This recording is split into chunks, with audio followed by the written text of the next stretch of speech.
Hello everyone, this is Wing.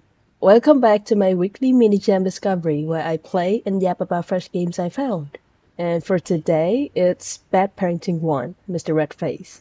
It was quite a sensation when it was first released. But before I start spoiling anything, I highly recommend you play the game first. I'll put the link down below, and I would love to discuss some of the details together. But if you're in for the ride no matter what, sit back and enjoy. Bad Parenting 1 tells the story of how Mr. Redface brings suffering to a family of three. Well, Mr. Redface is initially a fictional character created by adults to teach their children about manners, like boogeyman in folktales, but as the story proceeds, he's no longer just a fictional figure, or at least from Ron, the family's children's point of view.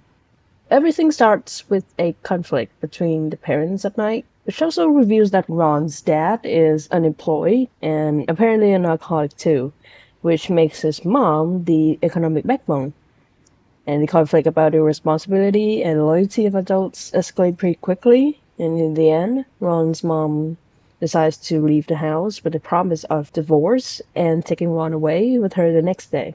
And to relieve the anger, his dad consumes more and more alcohol that night, and the combination soon results in wrath, insanity, and later, murdering his own son. But what's special is that the story is narrated from Ron's perspective after his own death. And it's not near actually, because we, as Ron, are involved in the conflict until the dad tells us to go to bed, and we get to know Mr. Redface as someone who gives gifts to children who behave. And the day after, we received a doll resembling us as a gift. But this one can talk, and it kept mentioning his master or something is controlling him. And after guiding us through a series of uncanny events, the doll later reveals to be Ron's realistic glance of the world, which Ron always neglects when it comes to his family, because everything about his parents is nice and sweet, despite what's visible is his overlooking slash desperate mom trying to save the family economically and to save Ron emotionally from his abusive and irresponsible dad. Well, the Dogmaster is always represented as Mr. Redface from multiple cutscenes, but I think it can refer to Ron himself as well, because after all, the dog is himself, but a more critical one, and with Ron's decisiveness on keeping the good memories of his family only, he can be the master who the doll manages to beat himself off after revealing the disturbing truth of what Dad has done, like the internal fight going on in Ron's mind, you know? Another thing I want to mention is the kids from the other world behind the closet portal. There are three kids, one sitting on the trunk, one crawling up a pit, and one sitting in a bonfire. Like literally sitting in a bonfire. And when the truth that Ron is dead is revealed, the ending scene later shows Ron sitting in a closet along with all the kids. And I think their precision in the situation pretty much foreshadowed the death. Like Ron was dead in a closet, and the other one, I think that one could be left in the car or specifically trapped in the trunk, and one can be buried alive, and the other one can be set on fire. And honestly, I don't think that death is natural in any way. Just like Ron, someone must have done such stuff to them. And in Bad Parenting's case, I don't want to say it, but it can be from their loved ones. If you know, you know.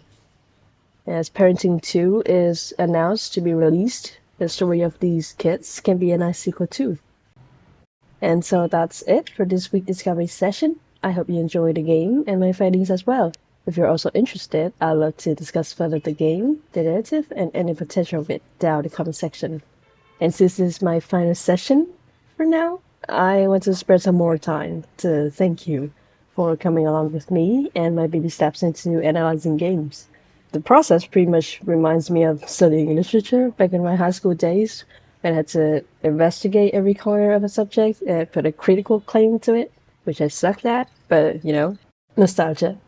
And I've learned a lot from making gameplay games alone, like from trying out different kinds of games and stepping out of my comfort zone, and always observing while playing, and preparing scripts, recording, to crafting every source together as a whole. I can somehow sense growth and self-development after all of this. and I may start an actual YouTube game analyzing series, but we'll see. And talking about games, indie games are incredible, I have to say, because every gem I found on itch so far did not waste any second of mine. Some stories are abstract, some stories are just straight to the point, but they're all mesmerizing and so unique to me. Xin chào, mình là Quyên. Cảm ơn và hẹn gặp lại.